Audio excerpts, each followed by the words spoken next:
안녕하세요. 형광펜 성경과 함께하는 성경 공부, 오늘은 히브리서 4장입니다. 그러므로 우리는 두려워할지니 그의 안식에 들어갈 약속이 남아있을지라도 너희 중에 혹 미치지 못할 자가 있을까 함이니라.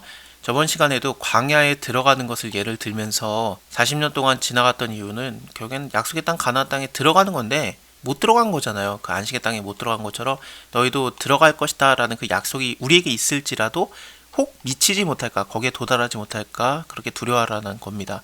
저희가 같이 우리의 복음 전함 받은 자이나 그러나 그 들은 바 말씀이 저희에게 유익하지 못하게 된 것은 듣는 자가 믿음과 화합하지 아니함이라. 예수님이 오셨을 때도 예수님의 말씀을 다 들었지만 그 말씀을 듣고 믿음을 화합한 자, 그 자는 예수님과 함께 했던 자들이고 예수님을 쫓았고, 그러지 않았던 자들은, 그 믿음이 화합되지 않았던 자들은 예수님을 배척하고 버리고 무시하고 혹은 죽이고 그랬지 않습니까? 듣는 걸로 끝나면 안 됩니다. 믿음이 화합해서 그리스도 안에 거해야 되고 그리스도와 함께 해야 되는 거거든요. 그에게 참여하는 자가 되어야 되는 겁니다. 그리스도와 함께 참여한 자가 되리라. 그러니까 경고히 우리가 이것을 붙들어야 돼요. 그 말씀하신 바와 같이 내가 노하여 맹세한 바와 같이 저희가 내 안식에 들어오지 못하리라 하셨다 하였으나 세상을 창조할 때부터 그 일을 이루었느니라. 이게 새로운 개념이 아니라 세상 창조될 때부터 있었던 개념이에요. 제7일에 관해서는 어디에 이렇게 일렀을 때 하나님은 제7일에 그의 모든 일을 쉬셨다 하셨으므로, 이것은 창세기 2장 2절에 하나님이 지으시던 일을 일곱째 날에 이를 때에 마쳤고 그 지으시던 일을 다음으로 일곱째 날에 안식하셨다라는 말씀이 있지 않습니까? 다시 생각해 보면은 하나님의 말씀대로 모든 것이 다 창조되었고, 그러니까 순종한 거죠. 모든 피조물들이 빛이 있으라 하심에 빛이 있었고 보시기 좋았더라. 그래서 하나님은 말씀하셨고 말씀대로 그 모든 것들이 순종하여서 창조가 되었고, 하나님께서 그렇게 일을 사역을 하신 건데 그것을 다 하신 다음에 안식을 하셨어요. 다시 생각해 보면은 하나님의 말씀대로 모든 것들은 다 순종하고, 그리고 또 하나님께서는 그 일을 이루시고 안식을 하십니다. 이것처럼 히브리서에서는 1장에서 예수님을 통해서 하나님이 말씀하시기 시작하셨다, 그것을 얘기하면서 예수님을 통해서 하나님 말씀이 전해지고 이루어지고 하나님이 일하시고, 그래서 어떻습니까? 다 일하시니까 다 이루었도다 해서 안식이 이루어지는 거거든요. 심지어 십자가에서도 예수님이 모든 것을 다 마치셨을 때, 하나님의 말씀을 완성하셨을 때, 순종해서 완성하셨을 때 다 이루었도다 라고 말씀을 하셨어요.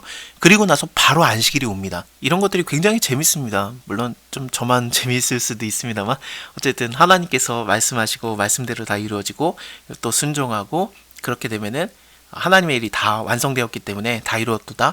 그래서 안식에 우리가 참여하게 된다. 이거는 천지창조 때도 그랬고 십자가에서도 그랬고 언제나 이랬던 겁니다. 지금도 그래요. 그래서 히브리서에서도 하나님의 말씀대로 우리가 순종하고 하나님 말씀 반드시 이루어지고 우리가 영광과 안식에 들어가게 된다. 또다시 거기 저희가 내 안식에 들어오지 못하리라 하였으니, 이것은 하나님의 말씀을 순종하지 않았던 아담과 하와가 그 안식에서 쫓겨났잖아요. 그것을 얘기하는 것 같습니다. 왜냐하면은 거기가라고 했으니까 여기 위에서는 어디에 이렇게 일렀을 때라고 했잖아요. 이건 창세기거든요. 그러니까 창세기에서 말씀을 순종하면은 안식에 계속 거할 수 있었는데 말씀을 떠났기 때문에, 불순종했기 때문에 안식에서 쫓겨난 그 상황을 얘기하는 것 같습니다. 그러면 거기 들어갈 자들이 남아있거니와 복음 전함을 먼저 받은 자들은 순종치 아니함을 인해서 들어가지 못하였으므로, 오랜 후 다윗의 글에 다시 어느 날 정하여서 오늘이라고 미리 이같이 일렀을 때 오늘날 너희가 그의 음성을 듣거든 너희의 마음을 강팍하게 하지 말아라 하였나니, 이 다윗의 글이라고 나오는데 이게 사무엘 상하에 나오지는 않아요. 뭐 열왕기 상에도 없고, 그렇기 때문에 다윗이 이런 걸 얘기한 게 있나, 시편에도 없어요. 그러면은 다윗의 글이라는 다른 것이 있었다라는 거거든요.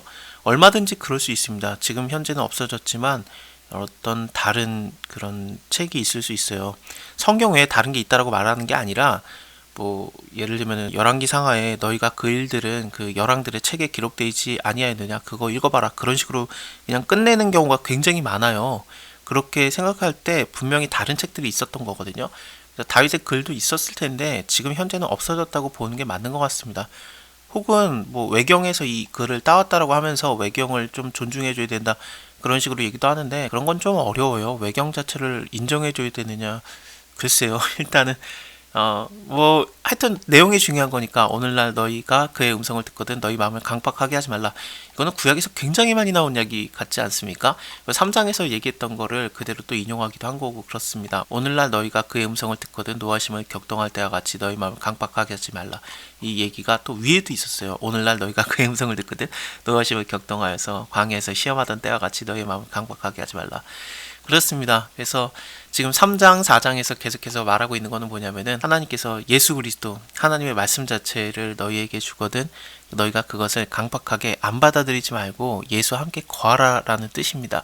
이것을 왜 예수님과 연관을 지어야 된다고 보냐면은 여기 8절에 만일 여호수아가 저희에게 안식을 주었으면은 그 후에 다른 날을 말씀하지 아니하셨을 것이다. 근데 아직 안 주신 거니까 여호수아 때 그래서 이제는 안식할 때가 하나님의 백성들에게 남아있다 그런 느낌이잖아요. 헬라어로 보면요 여호수아가 예수아예요. 예수님의 진짜 이름이 헬라어 이름이 예수아입니다. 그래서 이게 똑같이 보이거든요. 그러니까 이 히브리 사람들 입장에서는 여호수아 그때 뭐 모세 다음에 바로 여호수아 그때 안식을 받지는 못했지. 하지만 이 얘기를 딱 읽으면서 예수님은 우리에게 안식을 주지 않을까. 하나님의 백성에게 그 안식을 주는 자는 예수님이구나. 그것을 확실하게 보여주는 구절이기도 합니다. 이미 그의 안식에 들어간 자는 그 예수님을 믿기 때문에 안식에 들어간 자는 하나님이 자기의 일을 신과 같이 자기의 일을 쉬느니라. 그러므로 우리가 저의 안식에 들어가기를 힘쓸지니 이는 누구든지 저 순종치 아니하는 본에 빠지지 않게 하려 함이라. 하나님의 말씀은 살아있고 운동력이 있어 좌우의 날성 어떤 것보다 예리하여. 갑자기 이 얘기가 왜 나오느냐? 너희가 하나님의 말씀에 순종해서 안식에 들어가라. 그 얘기를 하다가 나온 거거든요. 하나님의 말씀이 좀 들을만한가? 내 힘을 믿는 게 좋지 않는가 막 그런 생각에 빠지고 세상의 지혜들 그걸 쫓아가는 사람들에게 그렇지 않다. 하나님의 말씀은 얼마든지 우리가 순종하고 그랬을 때 하나님의 영광이 드러날 만하고 우리가 안식에 이를 만하다라는 것으로 그 가치가 있다라는 걸 말하면서 하나님의 말씀은 살아있고 운동력이 있어. 이 얘기가 나오는 겁니다. 여기 오타네요. 이거 책으로 낼 때는 바꿀게요.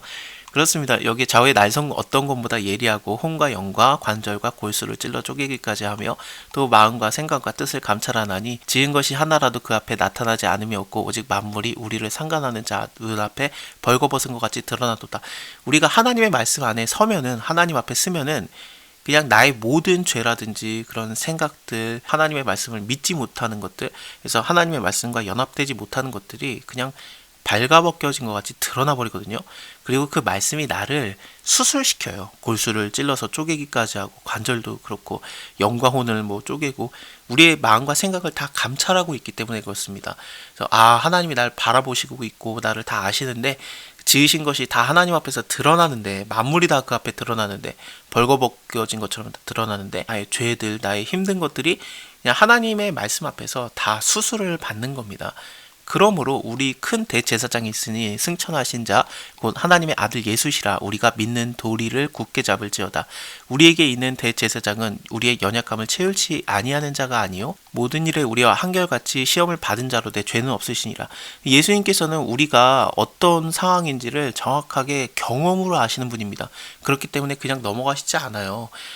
나 이거 너무 힘들어요 하나님 근데 내가 어떻게 될지 모르겠어요. 그러면 하나님께서는 기다려라 오래 참아라 상관도 안 하는 것처럼 그러시는 분이 아니라 우리의 힘든 걸 모르는 게 아니라 알아요. 그래서 하나님께서는 그 말씀을 통해서 우리를 살리시고 인도하시고 구원하시고 역사하시고 그러시는 거죠. 그래서 말씀은 우리가 당연히 받아들일 만하고 순종할 만하고 너무나도 가치가 있는 것입니다. 순종치 아니하면은 안 되죠. 순종하라는 얘기에서 하나님의 말씀의 가치에 대해서 이렇게 표현을 한번 했던 겁니다. 그리고 말씀이신 예수 그리스도는 우리의 약함과 연약함을 다 아시는 분이고요. 그러므로 우리가 긍휼함을 받고 때를 따라 돕는 은혜를 얻기 위해서 그래서 우리가 힘들 때 하나님께 돕는 은혜를 받아야 되지 않겠습니까? 그 때를 따라서 또 우리가 불쌍히 여김을 받아야 될 때를 따라서 우리가 은혜를 받아야 되는데 예수님이 그래 주신다는 거죠. 은혜의 보좌 앞에 담대히 나아갈 수 있는 겁니다. 자, 오늘은 여기까지 보고요. 대제사장이신 예수님에 대해서 조금 더 깊이 있게 들어가겠습니다. 감사합니다. 다음에 뵐게요.